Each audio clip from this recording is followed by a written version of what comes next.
El pasado martes, muchos de ustedes que siguen todo el ciclo asistieron a una conferencia sobre la Capilla Sixtina. El profesor Fernando Marías la definió como un monumento plural, una mezcla de arquitectura e ingeniería, que es en realidad un edificio de piedra cubierto o recubierto de hermosas pinturas. Hoy vamos a ver una torre de hierro rodeada de aire.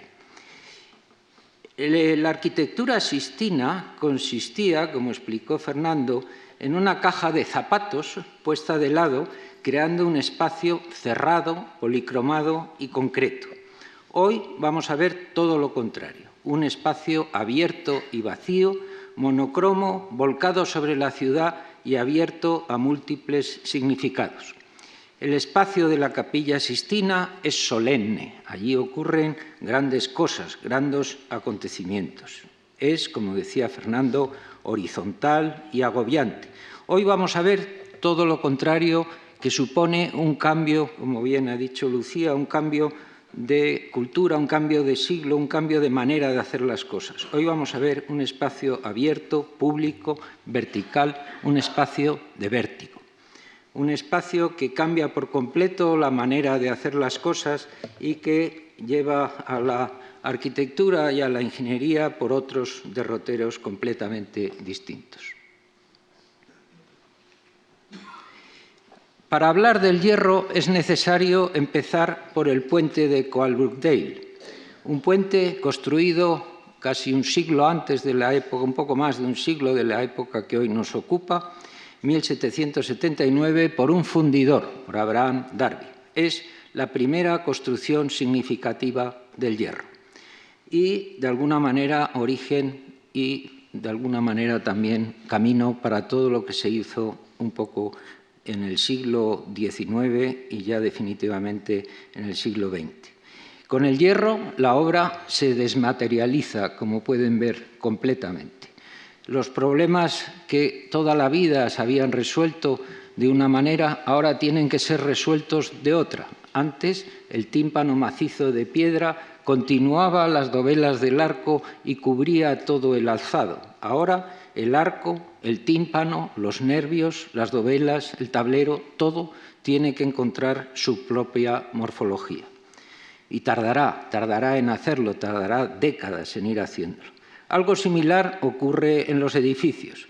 Empezará a usarse el hierro en las estaciones, en los invernaderos, y serán las exposiciones universales, sobre todo la del 51, 1851, y la que nos ocupa hoy de 1889, los momentos culminantes del desarrollo y lo que podríamos llamar, como se ha dicho en el título, el apogeo del hierro. El primer edificio significativo en utilizar el hierro para la construcción es el Crystal Palace y está construido por Paxton. Paxton era un jardinero que construía invernaderos, no era arquitecto, y se presentó como en última instancia, porque no daba tiempo cuando se organizó la exposición, de construir un edificio tradicional de ladrillo, de piedra, al uso de lo que se hacía desde el mundo clásico. Había que hacer algo más rápido y Paxton eligió lo que él estaba acostumbrado a utilizar en los invernaderos, que es la construcción modular en hierro. Consiguió un edificio magnífico que fue el asombro de todo el mundo. Fue un edificio construido muy rápidamente, en un tiempo récord, con unas holguras y unas capacidades de penetración del paisaje y de la luz en el interior del edificio verdaderamente notables. Aquí lo que están viendo es algo que para la arquitectura era completamente desconocido. Si recuerdan lo que significaba esa atmósfera agobiante de la Capilla Sixtina, un monumento que explicaba muy bien el periodo anterior, aquí dentro del edificio están los árboles, están las praderas y se reúne una gran cantidad de gente. Todo es completamente diferente. La exposición de 1851 y la exposición de 1889 fueron sin duda las mejores. La exposición del 89 puede considerarse quizá como la entrada de la edad adulta de la modernidad, dando un paso decisivo hacia la tecnificación del mundo y su globalización, que son cosas que se han mantenido durante más de un siglo. La presentación, estructura y articulación de lo que es el contenido, de lo que es el continente, de lo que es el edificio que contiene la exposición, se impuso en su espectacularidad al contenido. Los contenidos eran maravillosos y fastuosos, pero lo que se construyó para albergarlo era absolutamente fuera de todo lo hasta entonces conocido. La exposición era gigantesca, 50 hectáreas de extensión. Ya no vale el metro, ya no vale la escala humana. Entramos en los territorios de la ingeniería de los caminos, de los canales y de los puertos, donde la dimensión, la escala, se miden de arreglo al territorio, no de arreglo a la escala humana. Tenía dos espacios bien definidos, uno a un lado del río y otro al otro, donde en un lado del Trocadero se colocaban el arte y la industria y la maquinaria pesada, los transportes, la electricidad y textiles estaban en el otro, junto a los espacios dedicados a las colonias francesas y al Ministerio de la Guerra, que fueron muy protagonistas de esta exposición. Aquí hay un plano general donde se ve lo que significa la torre, y les pido que se fijen en el edificio que hay a la derecha de toda la composición, allí al fondo, pegado ya a la propia ciudad, que es lo que constituye la Galería de las Máquinas, la Galerie des Machines, que es un edificio que es necesario incluir en esta conferencia porque sin él no se comprenderían muchas de las grandes cosas que ocurrieron después. Con todo, es obvio que la gran atracción de la exposición de 1889 fue la torre de los 300 metros, como la denominó el propio Gustave Eiffel. De hecho, más que la torre, él empezó llamándola el pilono de los 300 metros. Luego cambiaría a la idea de torre. La torre, aunque lleva su nombre, no fue diseñada por el propio Eiffel. Eiffel era un depredador. Eiffel se apoderaba de los diseños de todos sus ingenieros y de sus arquitectos y, en el fondo, era un empresario, un grandísimo empresario que tenía una capacidad de influencia y de hacer cosas absolutamente increíbles. Pero la torre lleva su nombre, él se apropió de ella como antes se había apropiado de otros muchos diseños, lo cual no le quita ningún mérito, sino simplemente conviene pues, ir sabiéndolo. En las bases del concurso donde se incluyó esta torre, se pedía estudiar la posibilidad de levantar sobre el campo de Marte una torre, estoy leyendo textualmente, una torre de hierro con base cuadrada de 125 metros de lado y 300 metros de alto. La obra se comenzó el 28 de enero de 1887 y en 2 años, 2 meses y 5 días estaba terminada. Yo dudo de que hoy se pueda construir a esa velocidad. La verdad es que constituye un récord en todos los sentidos. La torre, aparte de ser un gran hito en lo que supone la construcción y el apogeo de la construcción en hierro en particular, fue motivo de inspiración para muchos artistas. Luego veremos cómo algunas creaciones en torno al motivo de la torre. Era algo tan espectacular y tan impresionante que los artistas se veían de alguna manera movidos a crear en torno a ese tema.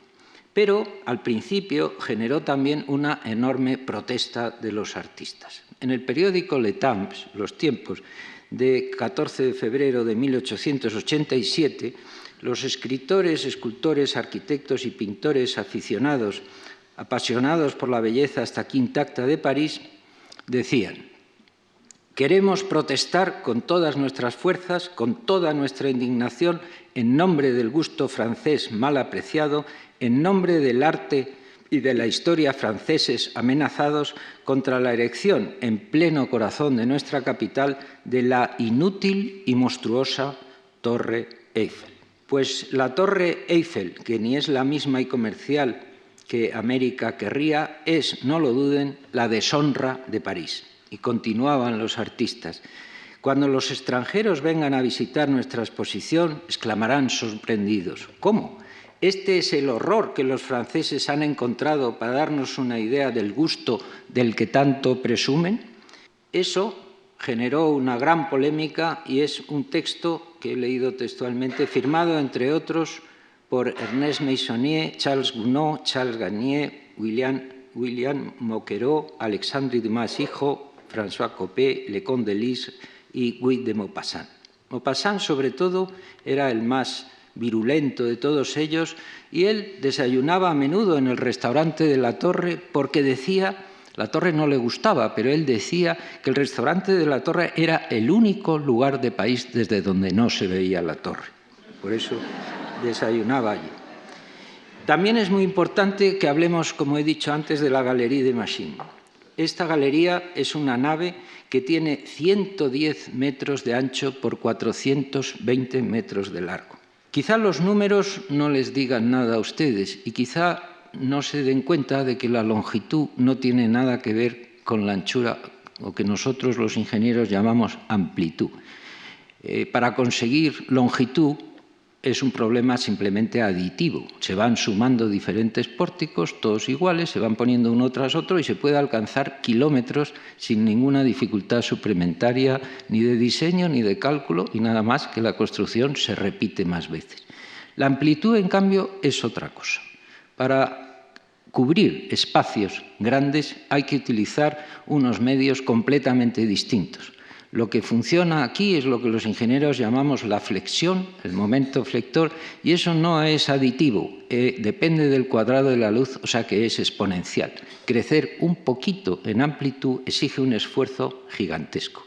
Y aquí, sin más, en esta gran exposición, se produjo un edificio de 110 metros de luz libre entre pilares y constituía la estructura, de hierro y de todo, más grande del mundo hasta su demolición en 1909. Se utilizó en la exposición que hubo en París en 1900 y luego fue demolida. Una enorme lástima porque era un edificio absolutamente fantástico. Aquí tienen una primera idea de lo que es la amplitud de este grandísimo espacio. Pueden ver la escala con esos diminutos personajes que se ven perdidos por ahí y se pueden imaginar el espanto que podía producir esto en la gente que no estaba acostumbrada en absoluto a estos espacios. Como bien dijo Walter Benjamin, después de todo esto, después de la Galerie y de la Torre Eiffel, la arquitectura dejó de ser inspiradora de la construcción y la construcción, de alguna manera, se separa completamente del arte, ya es otra cosa inspirada en el hierro. Aquí se ubicaron todo tipo de máquinas, de procedimientos, de sistemas, una cantidad de objetos que, constituyen en sí mismo un mundo fascinante del que podríamos hablar horas. Yo no me quiero entretener mucho, sino simplemente darles una pequeña sucesión de vistas, pero ya ven ahí lo que suponen esas escaleras en estos espacios interiores, algo a lo que ahora estamos completamente acostumbrados, porque vamos a los aeropuertos y vamos a los grandes palacios de exposiciones o a los auditorios y vemos estas grandes escaleras y estos inmensos espacios, todos son deudores de esta época y de este tipo de construcción. Supone, de hecho, la exposición de 1889 la entrada en la edad adulta de la modernidad, dando un paso decisivo hacia la tecnificación del mundo y su globalización. Haciendo un proceso de abstracción, voy a pasar de las fotos a los dibujos para matizar algunas ideas que me gustaría trasladarles. Vamos a dejar un poquito también de lado la cuestión de las exposiciones universales y vamos a concentrarnos en en el legado constructivo que nos dejaron. Y dieron lugar a tres tipos de elementos construidos importantísimos, que solo fueron posibles gracias al hierro: el edificio, la cubierta y la torre. El edificio fue creado por este maravilloso Crystal Palace, creado por Paxton, el jardinero que les comentaba en 1851, que dejaba entrar el mundo, la naturaleza, el paisaje dentro del edificio. Todo el Hyde Park que tenía alrededor estaba allí dentro. En segundo lugar, la cubierta con esta Galerie des Machines. He puesto ahí el nombre Contamine, 1889. Aquí hay una cierta polémica. El arquitecto se llamaba Duterte y el ingeniero Contamine. Hubo una gran, esfuerzo de los arquitectos en defender que el creador del edificio era Duterte y que Contamine no había hecho más que hacerlo posible, hacerlo prácticamente posible. Pero los ingenieros sabemos que no es así, que sin un enorme ingeniero detrás, este edificio simplemente no estaba al alcance de nadie. Y casualmente Contamine era un gran constructor de puentes y había conseguido estructuras en las que se inspiró para hacer esta.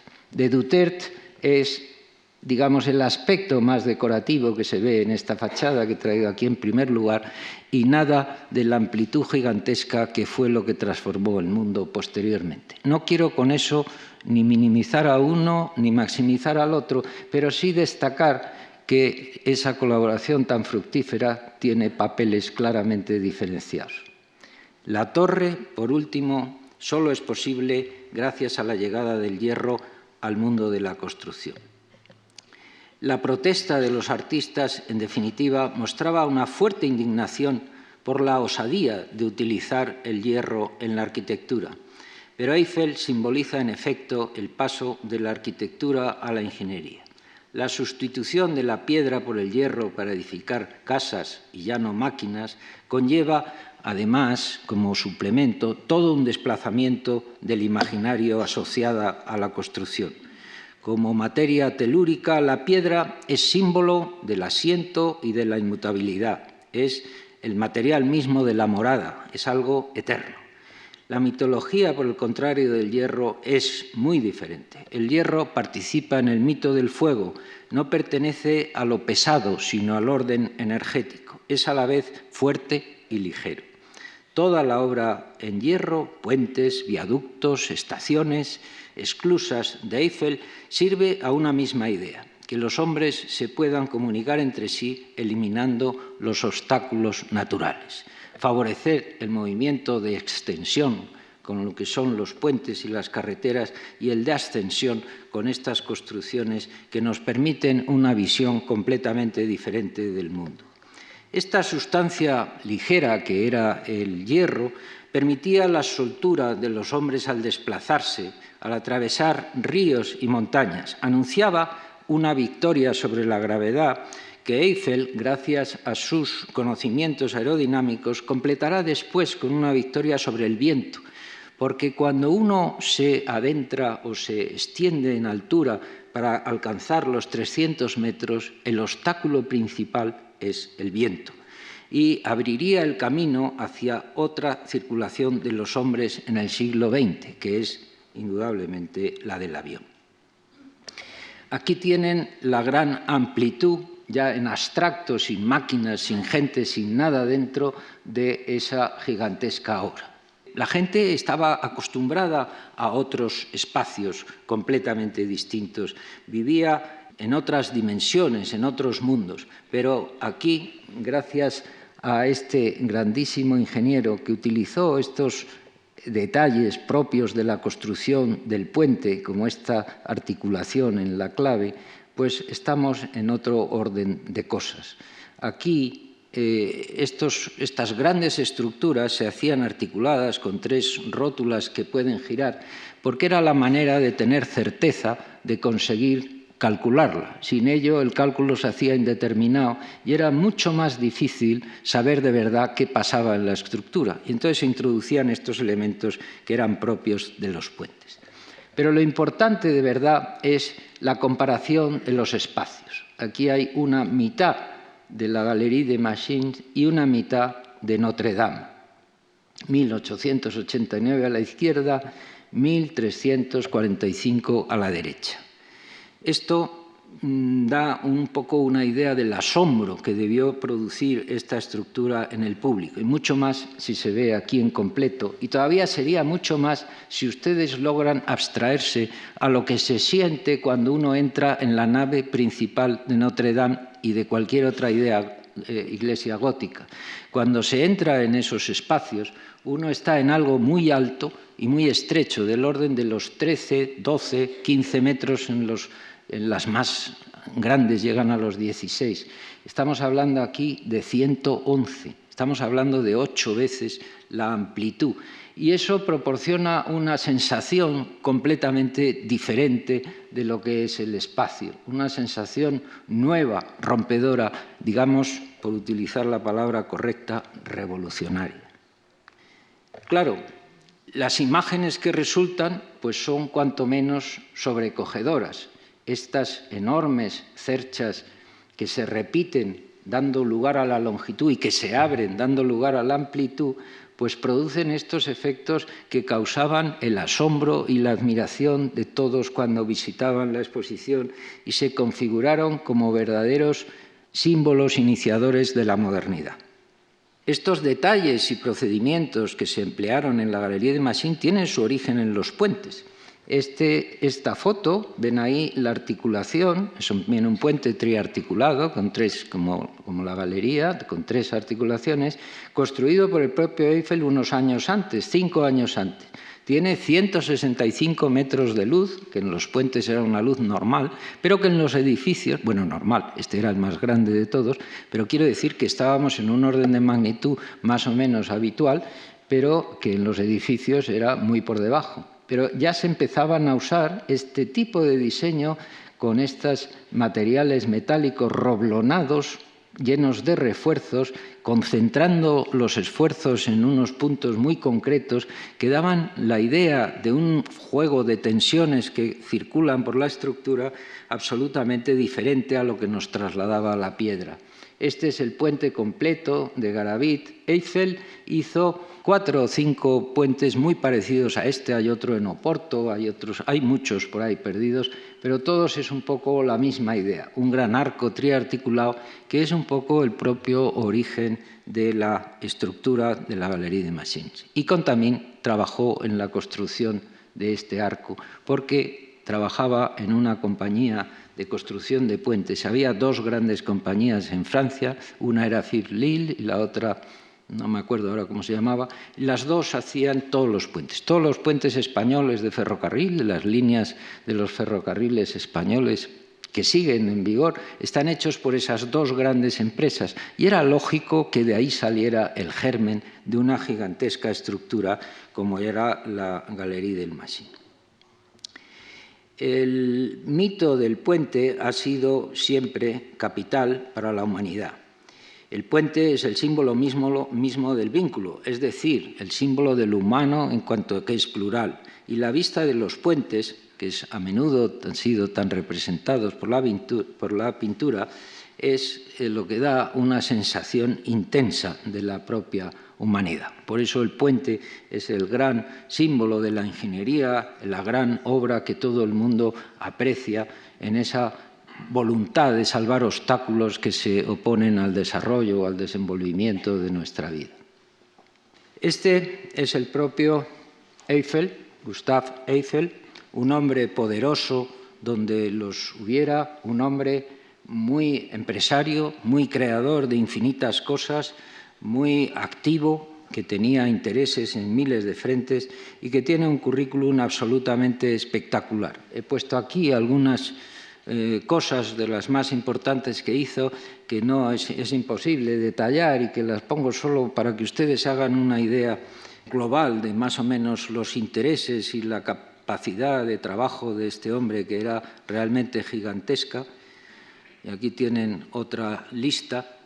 Y tampoco me quiero extender mucho en el personaje, aunque valdría la pena, porque es un hombre fascinante sobre el cual se han escrito algunas biografías realmente muy, muy interesantes. Vivió bastante, vivió 89 años y trabajó mucho y fue al ritmo de la técnica. Su última preocupación era construir un prototipo de un aeroplano, estamos hablando de 1917, y de alguna manera siempre había ido a más. Estuvo trabajando en el Canal de Panamá, se arruinó allí, bueno, hubo un proceso contra ellos que les costó pues, la salud y muchísimo dinero. y tiene una vida riquísima de cosas. Pero a mí me parece que hoy nos toca volver a la torre, dejando un poco de lado a Eiffel y volver a este monumento apasionante que es único y que tiene un montón de significados. ¿De dónde viene esa forma estrecha por arriba y que va abriéndose hacia abajo, un poco como dicen los modistas, así de basé? ¿De dónde viene eso? Pues viene de algo que los ingenieros más prosaicamente llaman la forma isorresistente. Ustedes entienden que a medida que se está yendo más abajo del edificio, hay más edificio arriba y, por lo tanto, cada franjita de edificio recibe más peso. Para que todos trabajen al mismo tipo de tensiones, pues se requiere que el edificio se vaya de alguna manera ensanchando. Y traigo aquí este edificio con mucho orgullo porque lo proyectó este faro de Eddystone, que es un edificio famosísimo, lo proyectó el primer hombre que se autotituló ingeniero civil, en contraste con lo que eran los ingenieros militares o los ingenieros al servicio del rey, que se ocupaban de las batallas y de las fortificaciones.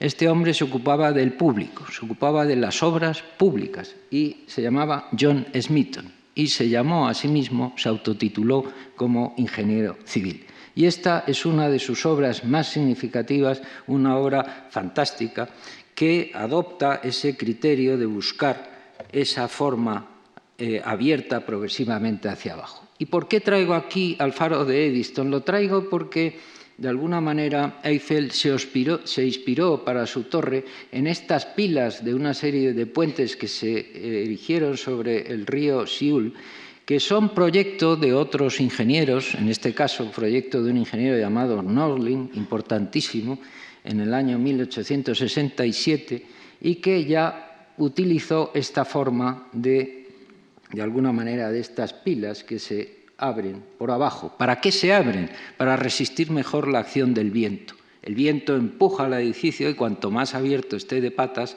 mejor se puede resistir las presiones laterales. Y por eso esta pila se hizo de alguna manera, que hizo mella en Eiffel, y él participó después en la construcción ya de este otro segundo viaducto en el mismo línea férrea sobre el mismo río, el de Neuvial, y este ya fue construido por Eiffel. Eiffel aquí no diseñó, pero construyó un diseño de Norling.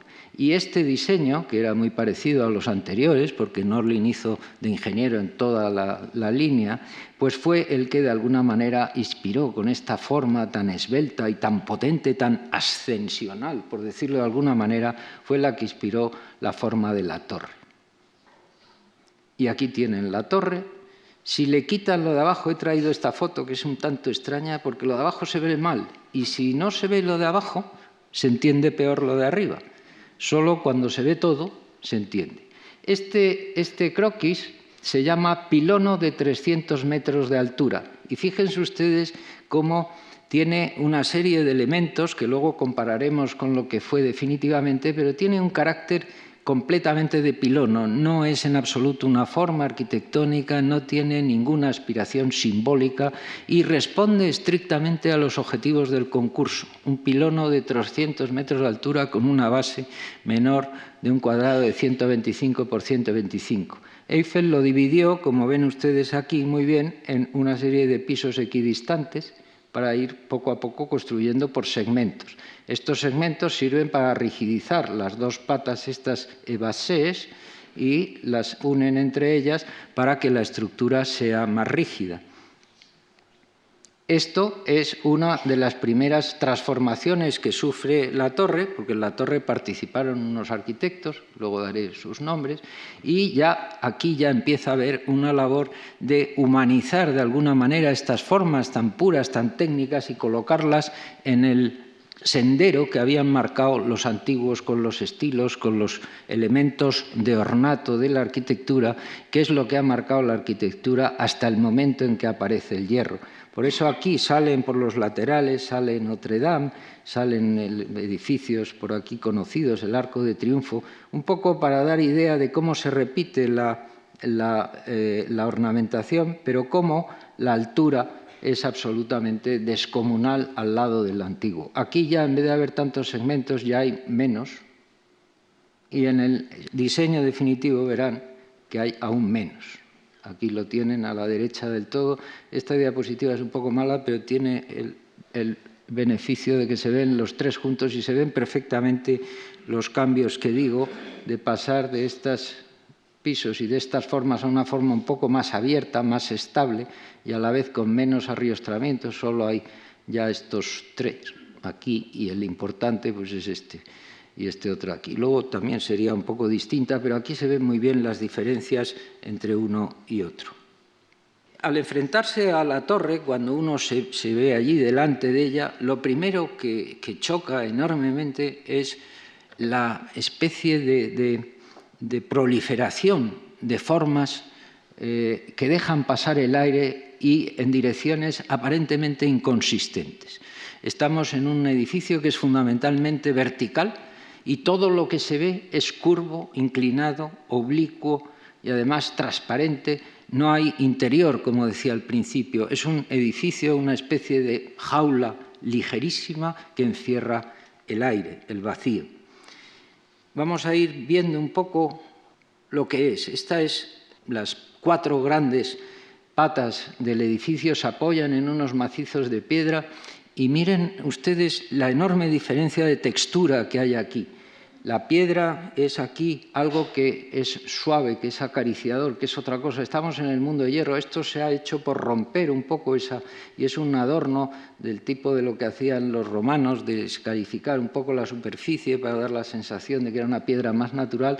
Y tiene todos los juegos de las molduras, de las bases, de estos elementos arquitectónicos con sus curvas y que van dando cuerpo a esto. Y de estos elementos completamente, digamos, diseñados a lo antiguo, ahí se engarzan unas formas de piedra completamente nuevas como estas por medio de unos gigantescos pernos como esos que están ahí reflejados.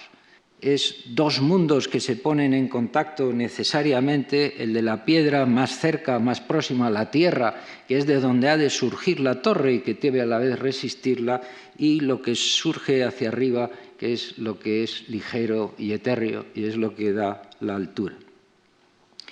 De hecho, el diseño de las propias patas de esas bases es, como ven, muy curioso y está lleno de anécdotas. Por ejemplo, este arco, que es el que marca la parte de abajo de la torre, es, como ven, ajeno por completo a la pata que realmente resiste los esfuerzos. Se trata de un arco que está colocado ahí para dar la sensación de apertura, un arco que da la dignidad monumental y arquitectónica clásica a un pilono supermoderno y le convierte en algo muy asumible por la gente, aunque luego vimos que tuvo una protesta gigantesca. Aquí se ve muy bien lo que es la base. Desde la primera plataforma ya van ustedes viendo lo que es esta torre.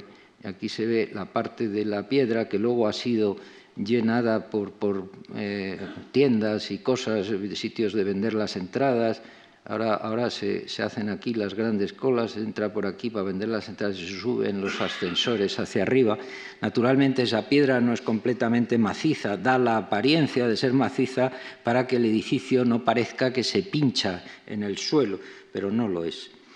Y entramos en este mundo que es el mundo de la oblicuidad, el mundo donde encontrar la vertical es muy difícil. La vertical a veces se encuentra pues simplemente porque se ha utilizado para colgar algo completamente suplementario a la estructura, como esta pequeña varilla que hay aquí. Esa es la vertical.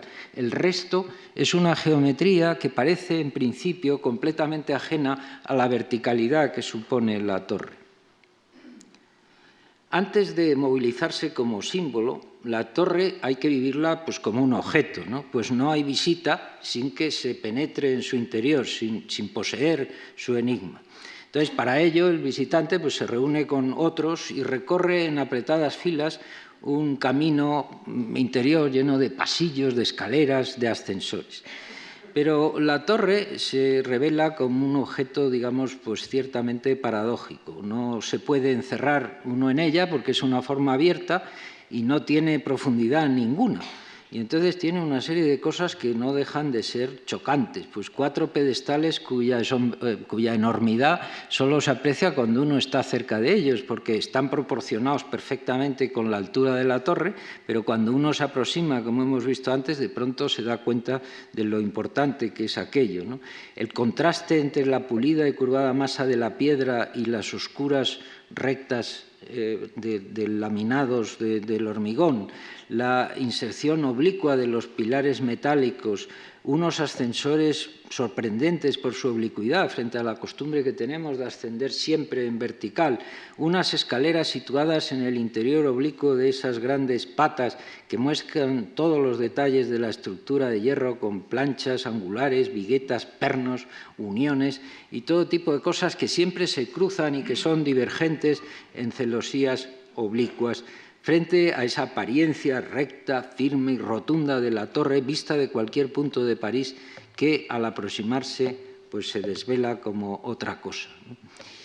Esta altura, esta enormidad que tiene la torre, cuando uno está pegado a ella, cuando uno está cerca de ella o subido en alguna de sus plataformas, se revela como algo sorprendente, ¿no? Aquí tienen una pequeña aproximación con un vídeo muy de móvil, de estos hechos de mala manera.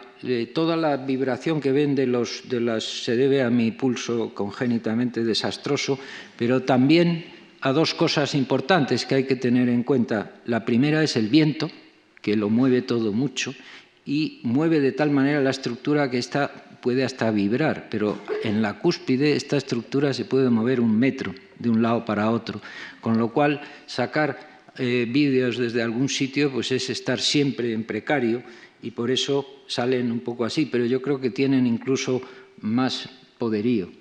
Visto desde abajo y desde cerca, la enormidad de la altura de la torre pues se pone muy claramente de manifiesto. Aquí la tienen y es realmente asombroso lo que da de sí esta estructura que de lejos es algo firme, recto y sólido. Penetrando en su interior, como le gusta decir al profesor Manterola, que hoy nos acompaña aquí, penetrando en el interior de esta estructura, uno se queda prendido de este juego enorme de diagonales, barras, que nos llevan a estéticas completamente diferentes y desconocidas. Cuando uno se asoma por las grandes 4 patas inclinadas, se ven estas cosas que son absolutamente insospechadas cuando la torre se ve de lejos. Y hay maquinarias que se mueven, gente que sube, que baja, ascensores que se mueven, vehículos que van, que vienen, hay sombras de pájaros que entran, que salen, que pasan. Está uno en un mundo absolutamente palpitante de cosas. Y siempre con el rugido del viento, de alguna manera el viento es importante, siempre a esas alturas siempre hay viento. Y el paisaje se desvela también con una especie de operación de desvelamiento, de apertura, que poco a poco va ascendiendo como si fuera algo que se nos muestra de una manera diferente. La torre surge como una especie de forma simple que une el cielo y la tierra. Cuando la miramos, la torre es un objeto. Cuando la visitamos, se convierte a su vez en mirada. O sea, que es a la vez objeto y mirada. La torre es un objeto que ve y una mirada que es vista. Es a la vez algo activo y algo pasivo. Esa dialéctica hace de la torre un monumento singular, porque los monumentos normalmente son pasivos, suelen ser funcionales, están dedicados a ver las cosas que hay dentro. La Capilla Sixtina, recordáis que lo visteis los que asistís habitualmente a estos ciclos el otro día, era un contenedor de unas gigantescas pinturas maravillosas y actuaba como un receptáculo funcional para albergar a las pinturas. Aquí no, aquí estamos en otra cosa. Está destinado a ver las cosas sin ofrecer, por así decirlo, nada, o sea, que no está entregado al espectáculo de lo visible de una cosa, sino que permite ver sin ser visto, en definitiva. Y eso da una especie de predestinación o de propensión a lo que es el sentido. Esta torre atrae la cuestión del sentido como si fuera un pararrayos. todo el mundo busca sentido a esta torre. La torre es lo que los semiólogos definirían como un significante puro, una forma en la que los hombres no dejan de colocar sentido sin que ese sentido logre fijarse. No sabemos qué será la torre para la gente del día de mañana, del siglo que venga, pero será siempre alguna cosa, y alguna cosa que tenga que ver con ellos mismos. Porque la torre es, como hemos dicho, mirada, objeto y símbolo, y eso le permite ser la Torre Eiffel, pero a la vez ser algo distinto de la Torre Eiffel y mucho más que la propia Torre Eiffel.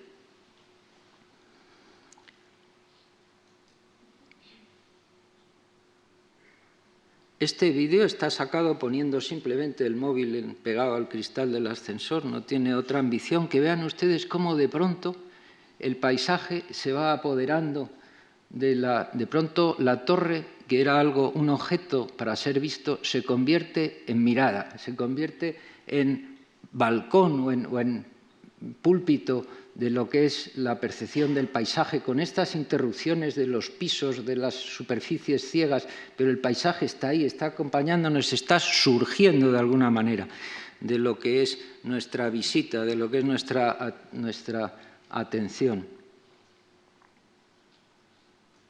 Y dura mucho porque se tarda tiempo en subir hasta arriba. Aparte de la cola, claro, la cola puede ser hora y pico. Pero esto lo hace uno por los nietos, hay que acompañar a los nietos y son los que le fijan a uno allí esperando.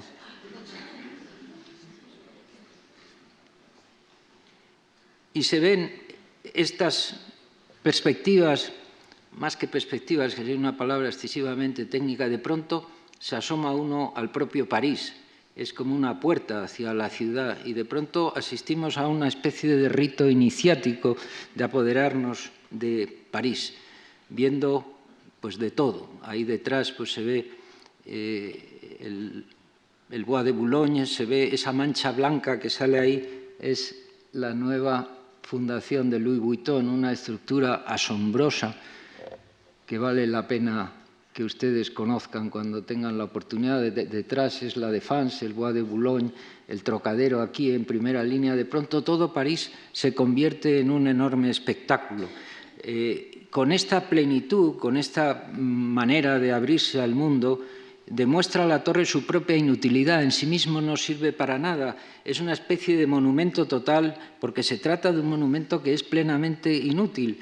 Esa inutilidad al principio se percibía como un escándalo, como algo inconfesable, y bastaba para condenarla, para pensar que no se debía construir. Y al principio Eiffel defiende esta torre porque dice que tiene usos científicos, que sirve para tomar medidas del viento aerodinámicas, que sirve para estudiar la resistencia de materiales, que sirve para estudiar la fisiología del escalador, que permite hacer investigaciones sobre la radioelectricidad, que permite investigar problemas de telecomunicaciones, que permite hacer observaciones meteorológicas, pero al final, aunque esas utilidades sean indiscutibles y todo eso pues sea naturalmente verdad, es irrisorio al lado del sentido mítico que ha adquirido para el mundo entero, ¿no? Las razones, en definitiva, utilitarias, lo que es la simple función, no son nada al lado de lo que significa ese gran imaginario que todos llevamos dentro y sabemos construir nosotros mismos, ¿no? Eiffel veía la torre pues, como un objeto serio, razonable y útil, pero la humanidad se la devuelve como un gran sueño en los límites de lo irracional.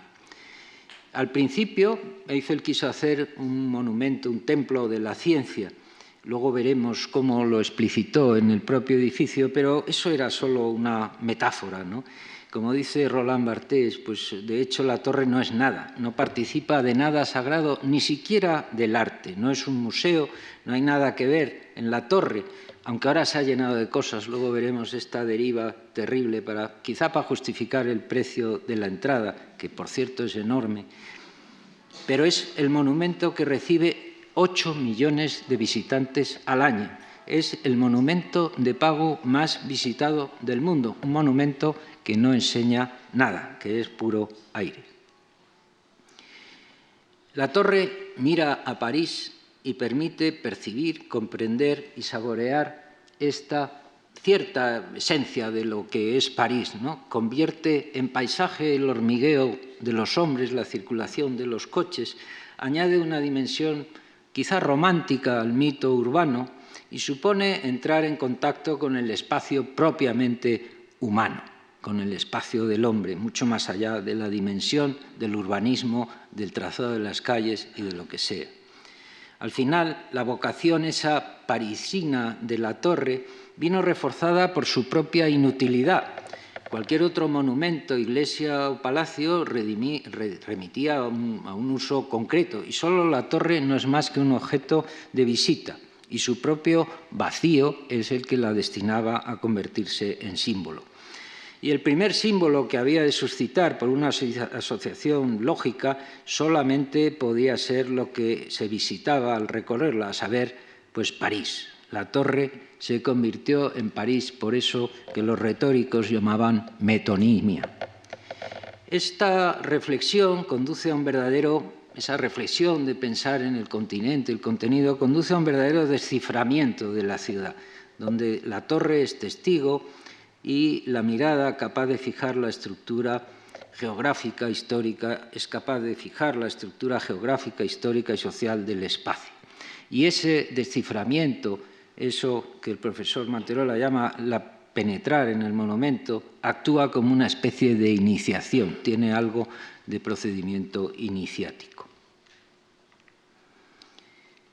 El río es el sustrato más estable de todo lo que allí acontece y desde la torre adquiere una especie de dimensión infinita, se estira hacia el horizonte y se convierte en una vía de prolongación, de alguna manera, de la propia ciudad, cruzado por sus 27 puentes.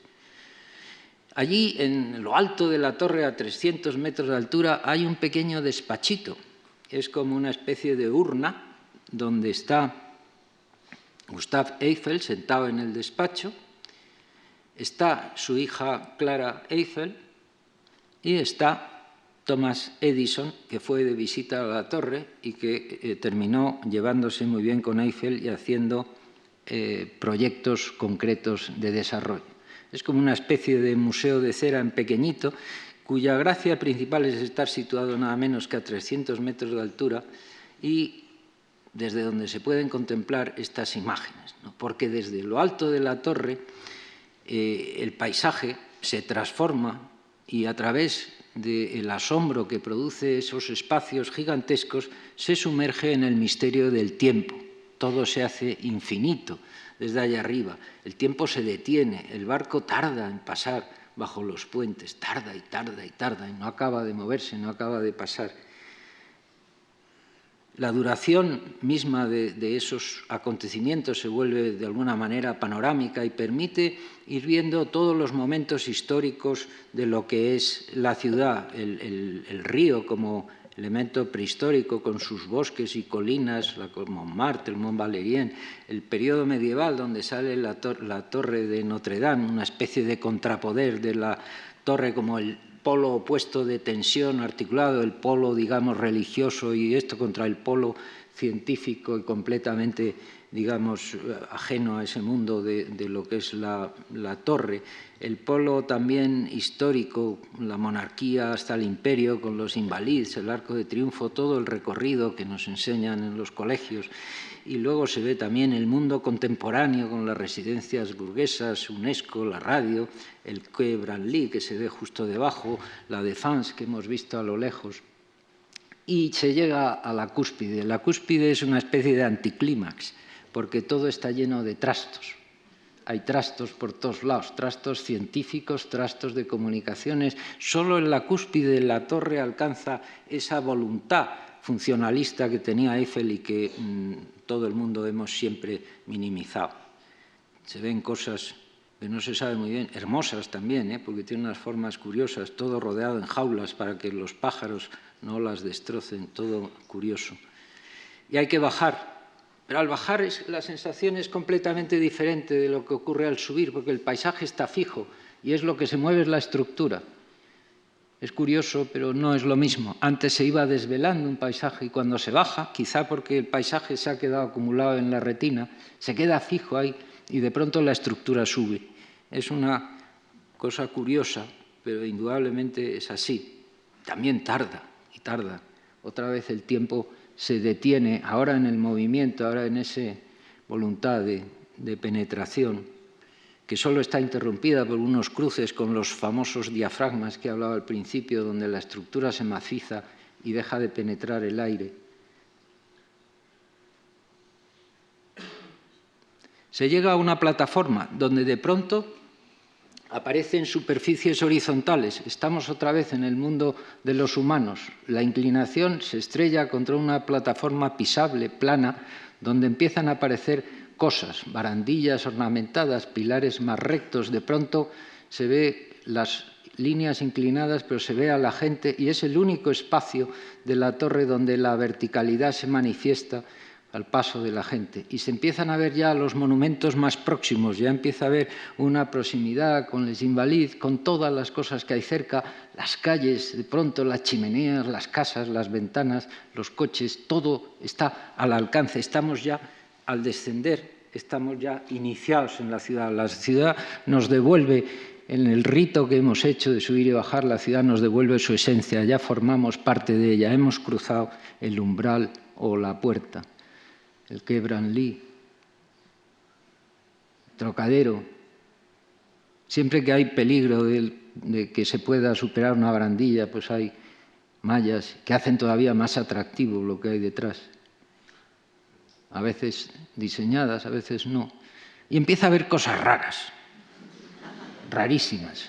Por ejemplo, esta maqueta donde, como es maciza, se ve lo tremendo, el grave error que consiste en hacer una maqueta maciza de París y de pronto uno descubre que hay una pista de hielo. Esto es curioso, pero es... Bueno, ya ven ustedes que es cierto, claro, ¿no? Bueno, pues los niños parece que se divierten.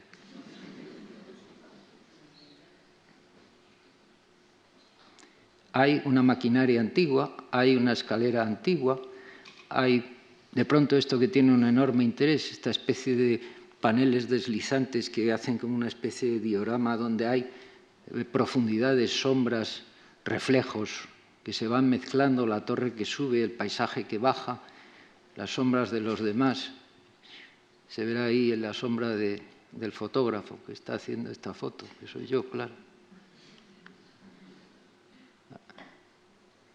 Curioso, muy interesante este artefacto que hay ahí puesto, que no se sabe muy bien por qué tiene que estar ahí. Y este es uno de los momentos cumbres donde se entiende ya al bajar del todo la última pata, se entiende de verdad que es estar encerrado en esa enorme jaula, rodeado de aire por todos lados, con el paisaje, en este caso ahora ya el fondo, abajo, donde se refleja el azul del cielo, el verde de los campos, la cantidad de artefactos que hay pegados a la torre por todos lados, se van viendo las escaleras, se llega a estos cilindros gigantescos que son donde están alojados los contrapesos de los ascensores. Y verán qué distinto es si se vuelve a subir.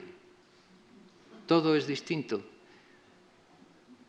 No tiene nada que ver. Esto ya lo sabemos, pero siempre resulta chocante cómo se produce esa enorme diferencia. Estamos en otro mundo diferente, distinto. Ya somos diletantes. Un último homenaje a la ciencia en ese friso que hay arriba. Ven ustedes ahí unos nombres de científicos, todos estos, que Eiffel quiso honrar con este monumento. En principio, esto es un detalle donde se ven algunos de sus nombres, Navier, Flachat, Chevreul, pero no, la presencia del símbolo es tan superior que eso, desde que se vea desde cualquier sitio de París, por encima de cualquier pasaje, supera todo lo demás. Y al final la torre define París. ¿Y qué es lo que pasa cuando se quita? Pues quitan la torre y eso no es París. ya no es París, es otra cosa. Cualquier cosa donde salga la torre es París. Sin la torre no hay París. Y además entramos ya en el problema de la miniaturización del souvenir, porque más allá de su singularidad técnica, la torre como objeto también construye un pequeño mundo de productos, servicios, postales, recuerdos, baratijas, restaurantes, atracciones. La torre ha sido y es incansablemente copiada, multiplicada, simulada, y esa multiplicación de pequeñas torres Eiffel, la fantasía de miniaturizar la torre, pues al final la coloca a disposición del mundo entero, la multiplica y la proyecta hacia todos los hogares y todas las gentes. Todo niño tiene su torre Eiffel y la tiene junto a sus libros, junto a sus cosas, porque ha querido ir allí, ha querido visitarla, y es el trofeo que se trae. Es un trofeo que puede ser de cualquier material, puede ser de hierro, puede ser de porcelana, puede ser de cáscara de huevo, de cualquiera, miles de cosas, pero con esa proliferación sin freno se proclama que la torre, de alguna manera, pertenece a todo el mundo y, mejor aún, a todas las imaginaciones, ¿no? La torre, en definitiva, es pública, no es como pasaba con la Capilla Sixtina, que era privada y solemne, y podemos tenerla en casa. Vemos asimismo que la torre está en la obra de muchísimos pintores modernos. Podría estarse horas hablando de qué han hecho los pintores con la torre, pero me voy a permitir nada más pasar deprisa una serie de diapositivas. Esto es de Chagall, esto también, esto también, esto también, esto es de Leyé, esto es de Seurat, esto es de Delaunay, esto también, Delaunay, Delaunay, Delaunay. También se ha jugado para construir estos acertijos, estos juegos de letras, estos de Apollinaire. Entonces, no podemos decidir si la torre es bella o no, pero indudablemente sí que se sustrae a las normas tradicionales de la plástica, porque es su necesidad técnica la que provoca las formas, que hace que la obra sea parte del arte y que a partir de aquí, de alguna manera, la arquitectura, lo que se construye, de alguna manera, ya es ajeno a esto. Y con esta diapositiva ya voy a terminar esta presentación. La torre es mirada, es objeto, es símbolo, es todo lo que el hombre pone en ella, y en ese todo es infinito, ¿no? Es un espectáculo mirado, pero a la vez es mirador. Es un edificio inútil, pero a la vez irreemplazable. Mundo familiar a todos, pero a la vez también símbolo heroico y testigo de un siglo y monumento siempre nuevo, objeto inimitable y reproducido, sin embargo, sin cesar. Es el signo puro, abierto a todos los tiempos, a todas las imágenes y a todos los sentidos. Es la metáfora sin freno, ¿no? Con todo lo dicho, no cabe sino concluir con el hecho cierto de que la torre es un gran monumento, es uno de esos edificios que cambiaron el mundo. Muchas gracias por su atención.